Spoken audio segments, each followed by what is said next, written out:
The human will, that force unseen, the offspring of a deathless soul, can hew a way to any goal, though walls of granite intervene. Be not impatient in delay, but wait as one who understands. When spirit rises and commands, the gods are ready to obey. Chapter 3. Effect of thought on health and body. The body is the servant of the mind. It obeys the operations of the mind, whether they be deliberately chosen or automatically expressed. At the bidding of unlawful thoughts, the body sinks rapidly into disease and decay. At the command of glad and beautiful thoughts, it becomes clothed with youthfulness and beauty. Disease and health, like circumstances, are rooted in thought. Sickly thoughts will express themselves through a sickly body. Thoughts of fear have been known to kill a man as speedily as a bullet, and they are continually killing thousands of people just as surely, though less rapidly. The people who live in fear of disease are the people who get it. Anxiety quickly demoralizes the whole body and lays it open to the entrance of disease, while impure thoughts, even if not physically indulged, will soon shatter the nervous system. Strong, pure and happy thoughts build up the body in vigor and grace. The body is a delicate and plastic instrument which responds readily to the thoughts by which it is impressed, and habits of thought will produce their own effect, good or bad, upon it. Men will continue to have impure and poisoned blood so long as they propagate unclean thoughts. Out of a clean heart comes a clean life and a clean body. Out of a defiled mind proceeds a defiled life and a corrupt body. Thought is the fount of action, life and manifestation. Make the fountain pure and all will be pure. Change of diet will not help a man who will not change his thoughts. When a man makes his thoughts pure, he no longer desires impure food. Clean thoughts make clean habits. The so-called saint who does not wash his body is not a saint. He who has strengthened and purified his thoughts does not need to consider the malevolent microbe. If you would protect your body, guard your mind. If you would renew your body, beautify your mind. Thoughts of malice, envy, disappointment, despondency rob the body of its health and grace.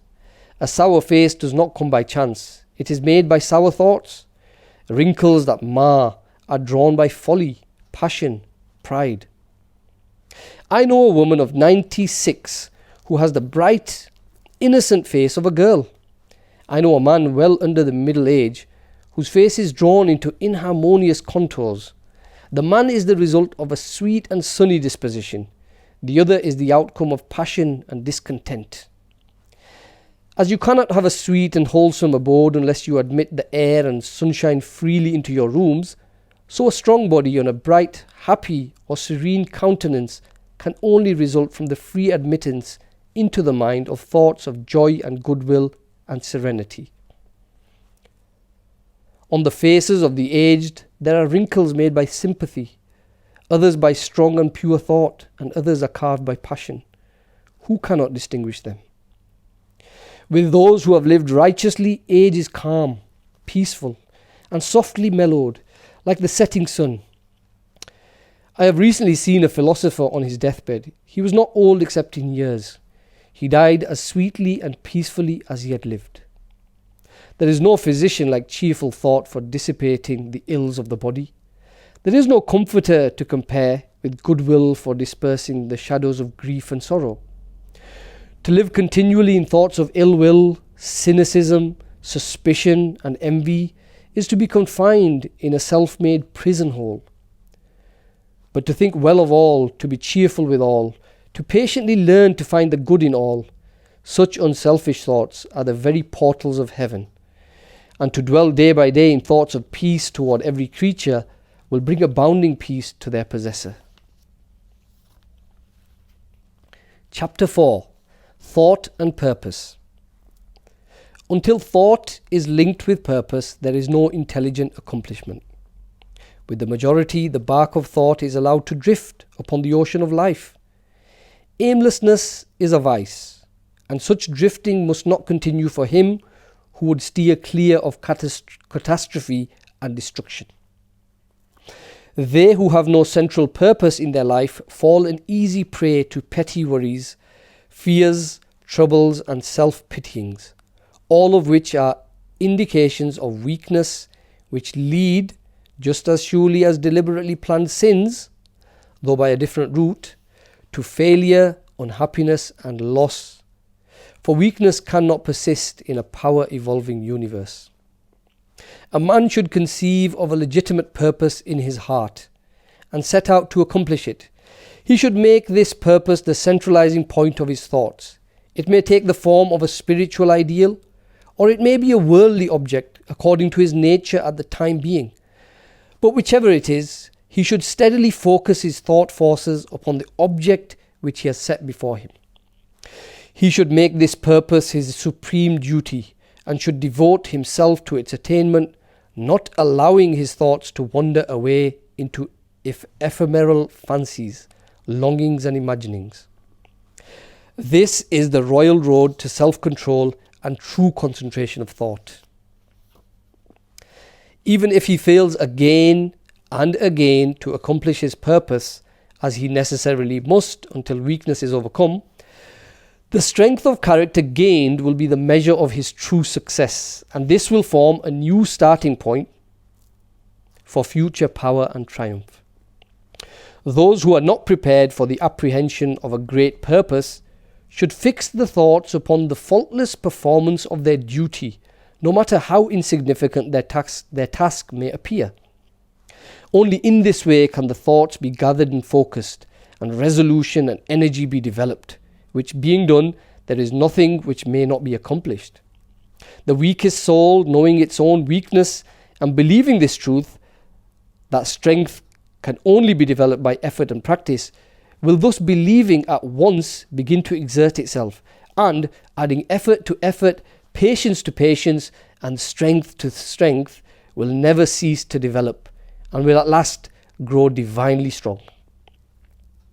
As the physically weak man can make himself strong by careful and patient training, so the man of weak thoughts can make them strong by exercising himself in right thinking.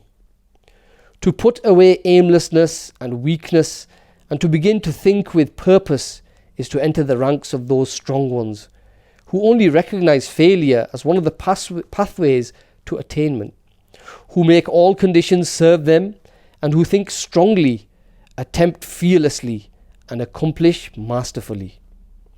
Having conceived of his purpose, a man should mentally mark out a straight pathway to its achievement, looking neither to the right nor the left.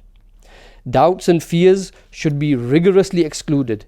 They are disintegrating elements which break up the straight line of effort, rendering it crooked, ineffectual, useless. Thoughts of doubt and fear never accomplish anything, and never can. They always lead to failure. Purpose, energy, power to do, and all strong thoughts cease when doubt and fear creep in. The will to do springs from the knowledge that we can do. Doubt and fear are the great enemies of knowledge, and he who encourages them, who does not slay them, thwarts himself at every step. He who has conquered doubt and fear has conquered failure. His every thought is allied with power, and all difficulties are bravely met and wisely overcome. His purposes are seasonably planted, and they bloom and bring forth fruit which does not fall prematurely to the ground. Thought allied fearlessly to purpose becomes creative force. He who knows this is ready to become something higher and stronger than a mere bundle of wavering thoughts and fluctuating sensations. He who does this has become the conscious and intelligent wielder of his mental powers. Chapter 5. The Thought Factor in Achievement. All that a man achieves and all that he fails to achieve is the direct result of his own thoughts. In a justly ordered universe where loss of equipoise would mean total destruction, individual responsibility must be absolute. A man's weakness and strength, purity and impurity are his own, and not another man's. They are brought about by himself and not by another, and they can only be altered by himself, never by another. His condition is also his own and not another man's. His suffering and his happiness are evolved from within. As he thinks, so he is. As he continues to think, so he remains. A strong man cannot help a weaker unless that weaker is willing to be helped. And even then, the weaker man must become strong of himself. He must, by his own efforts, develop the strength which he admires in another. None but himself can alter his condition. It has been usual for men to think and to say, many men are slaves because one is an oppressor. Let us hate the oppressor. Now, however, there is amongst us an increasing few a tendency to reverse this judgment and to say, one man is an oppressor because many are slaves. Let us despise the slaves. The truth is that oppressor and slave are co-operators in ignorance, and while seeming to afflict each other, are in reality afflicting themselves. A perfect knowledge perceives the action of law in the weakness of the oppressed and the misapplied power of the oppressor. A perfect love, seeing the suffering which both states entail, condemns neither. A perfect compassion embraces both oppressor and oppressed. He who has conquered weakness and has put away all selfish thoughts belongs neither to oppressor nor oppressed. He is free. A man can only rise, conquer and achieve by lifting up his thoughts. He can only remain weak and abject and miserable by refusing to lift up his thoughts. Before a man can achieve anything, even in worldly things, he must lift his thoughts above slavish animal indulgence. He may not, in order to succeed, give up all animality and selfishness by any means, but a portion of it must at least be sacrificed. A man whose first thought is bestial indulgence could neither think clearly nor plan methodically. He could not find and develop his latent resources and would fail in any undertaking. Not having commenced to manfully control his thought, he is not in a position to control affairs and to adopt serious responsibilities. He is not fit to act independently and stand alone, but he is limited only by the thoughts which he chooses. There can be no progress, no achievement without sacrifice, and a man's worldly success will be in the measure that he sacrifices his confused animal thoughts and fixes his mind on the development of his plans and the strengthening of his resolution and self-reliance. And the higher he lifts his thoughts, the more manly, upright and righteous he becomes. The greater will be his success, the more blessed and enduring will be his achievements. The universe does not favour the greedy, the dishonest, the vicious, although on the mere surface it may sometimes appear to do so. It helps the honest, the magnanimous, the virtuous. All the great teachers of the ages have declared this in varying forms, and to prove and know it, a man has but to persist in making himself more and more virtuous by lifting up his thoughts. Intellectual achievements are the result of thought consecrated to the search for knowledge and for the beautiful and true in life and nature. Such achievements may be sometimes connected with vanity and ambition, but they are not the outcome of those characteristics. They are the natural outgrowth of long and arduous effort and of pure and unselfish thoughts. Spiritual achievements are the consummation of holy aspirations. He who lives constantly in the conception of noble and lofty thoughts, who dwells upon all that is pure and unselfish, will, as surely as the sun reaches its zenith and the moon its full, become wise and noble in character and rise into a position of influence and blessedness. Achievement of whatever kind is the crown of effort, the diadem of thought. By the aid of self-control, resolution, purity, righteousness and well-directed thought, a man ascends. By the aid of animality, indolence, impurity, corruption and confusion of thought, a man descends.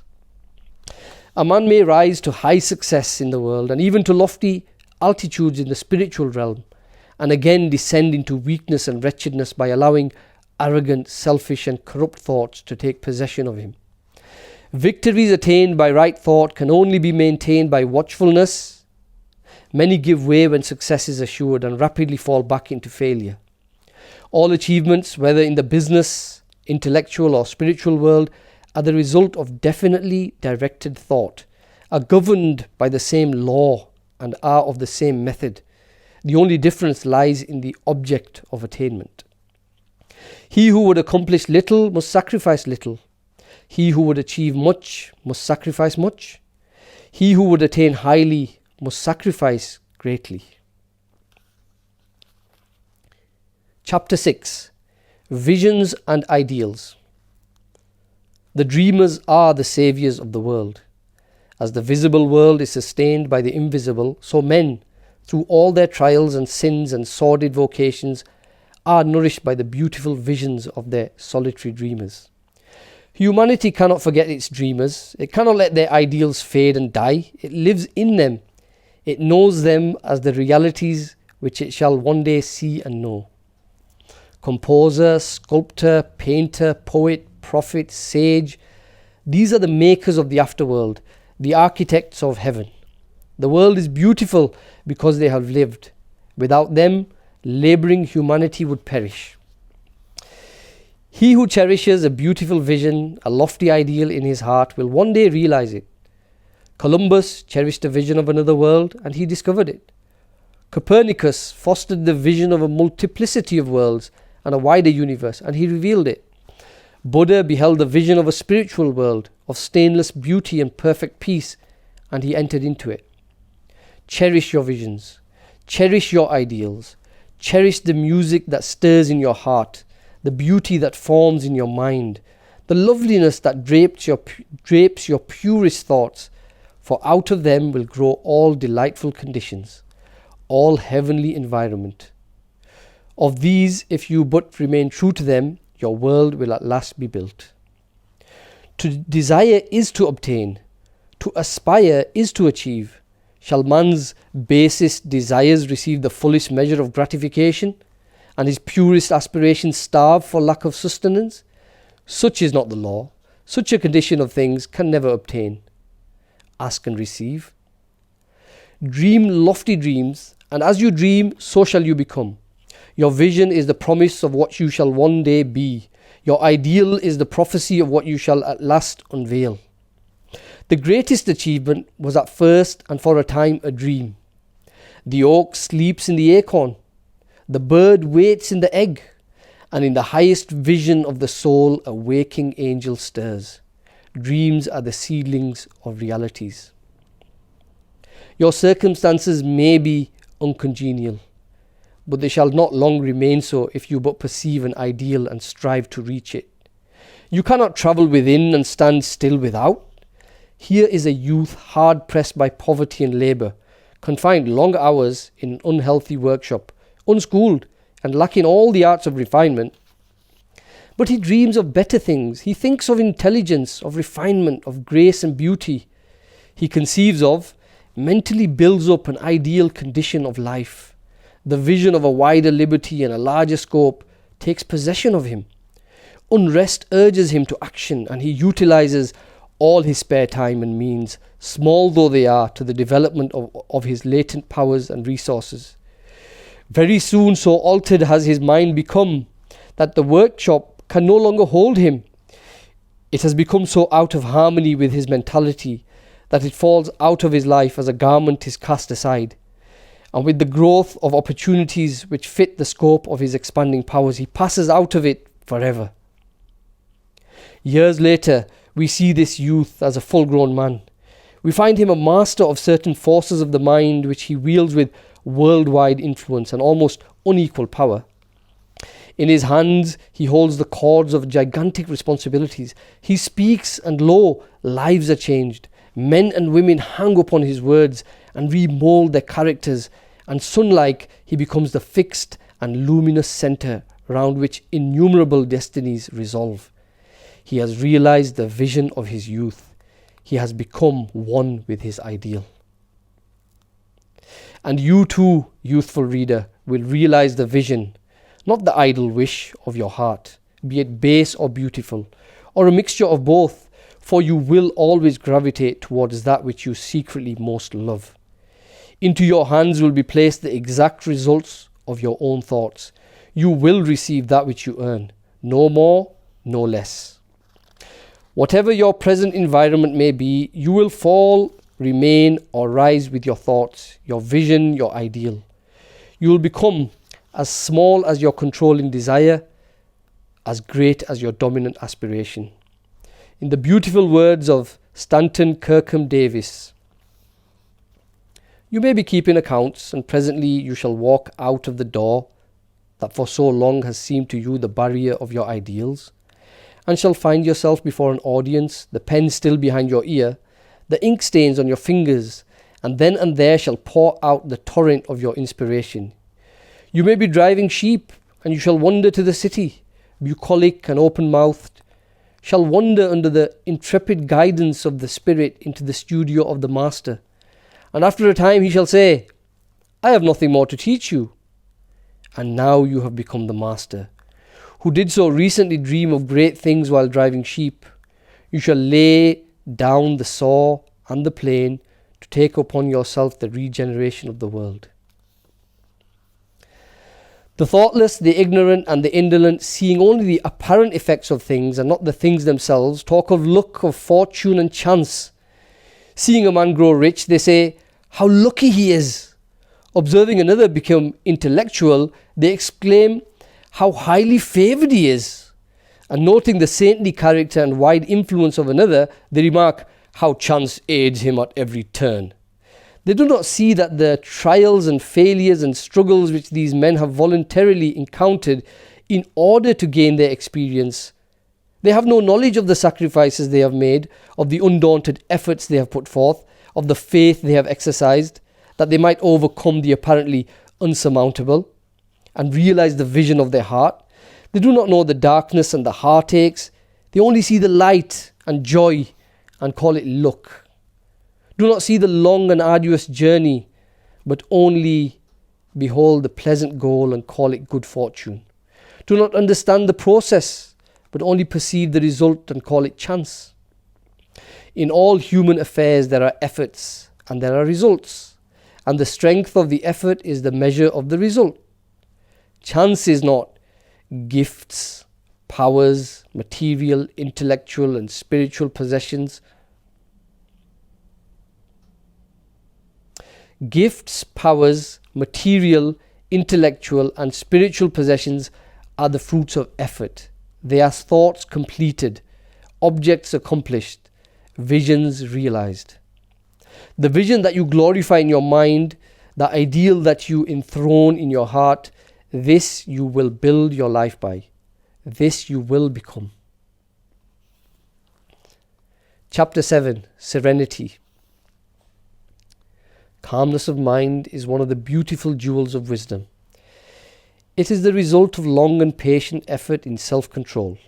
Its presence is an indication of ripened experience and of a more than ordinary knowledge of the laws and operations of thought. A man becomes calm in the measure that he understands himself as a thought-evolved being.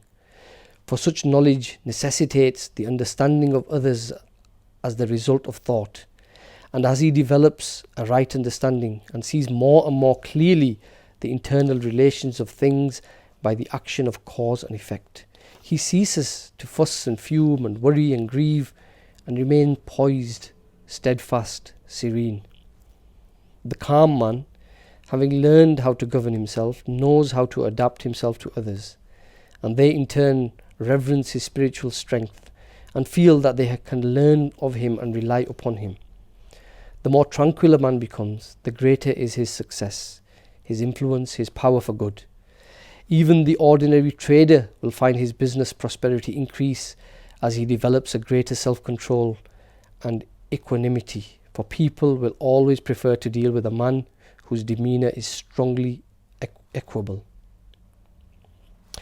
The strong, calm man is always loved and revered. He is like a shade-giving tree in a thirsty land or a sheltering rock in a storm. Who does not love a tranquil heart, a sweet-tempered, balanced life? It does not matter whether it rains or shines or what changes come to those possessing these blessings, for they are always sweet, serene and calm. That exquisite poise of character which we call serenity is the last lesson of culture. It is the flowering of life, the fruitage of the soul. It is precious as wisdom, more to be desired than gold, yea, than even fine gold. How insignificant mere money-seeking looks in comparison with a serene life, a life that dwells in the ocean of truth, beneath the waves, beyond the reach of tempests, in the eternal calm. How many people we know who sour their lives, who ruin all that is sweet and beautiful by explosive tempers, who destroy their poise of character and make bad blood. It is a question whether the great majority of people do not ruin their lives and mar their happiness by lack of self-control. How few people we meet in life who are well balanced, who have that exquisite poise which is characteristic of the finished character. Yes, humanity surges with uncontrolled passion, is tumultuous with ungoverned grief, is blown about by anxiety and doubt. Only the wise man, only he whose thoughts are controlled and purified, makes the winds and the storms of the soul obey him. Tempest-tossed souls, wherever ye may be, under whatsoever conditions ye may live, know this: in the ocean of life the isles of blessedness are smiling, and the sunny shore of your ideal awaits your coming. Keep your hand firmly upon the helm of thought. In the bark of your soul reclines the commanding master. He does but sleep. Wake him. Self-control is strength. Right thought is mastery. Calmness is power. Say unto your heart, peace, be still. Thank you.